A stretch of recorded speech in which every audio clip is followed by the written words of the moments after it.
Mutual fund सही है? बिल्कुल सही है। पर कौन सा सही है?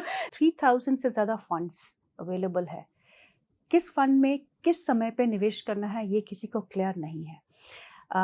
अब कोई निवेश भी कर जाता है और मार्केट करेक्ट हो जाता है, उसके रिटर्न्स नेगेटिव हो जाते हैं, तो वो पैनिक में आ जाता है कि मेरे म्यूचुअल फंड में मैंने निवेश तो किया लेकिन सब कहते हैं म्यूचुअल फंड सही है, मेरे रिटर्न्स नेगेटिव क्यों हैं? आपने सही बोला, 3000 से ऊपर ज़्यादा फंड्स हैं, कैटेगरीज इतनी सारी हैं, उस कैटेगरीज में फर्दर टैक्सेशन के नॉर्म्स डिफरेंट डिफरेंट हैं।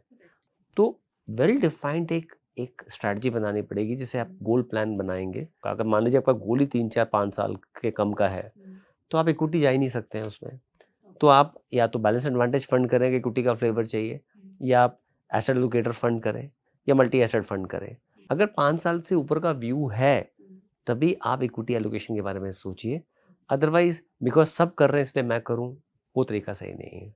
हमें एक बास्केट बनानी है 5 6 फंड्स की, जिसमें हमें हर कैटेगरी के 1 2 फंड ले लेने हैं। अगर रिस्क एपेटाइट ज़्यादा है जो मेरा है तो स्मॉल का मिड कैप ज़्यादा ले सकते हो, अदरवाइज आप एक फ्लेक्सी कैप कैटेगरी के फंड्स या फोकस कैटेगरी के फंड या large mid cap category fund ले सकते हैं।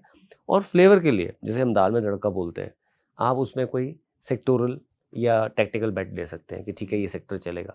पर सेक्टोरल बेट में फिर आपको समझना है दैट आपको एग्जिट करना है, आपको रॉन्ग साइड ऑफ साइकिल पे नहीं आना, पीक पे नहीं आना है।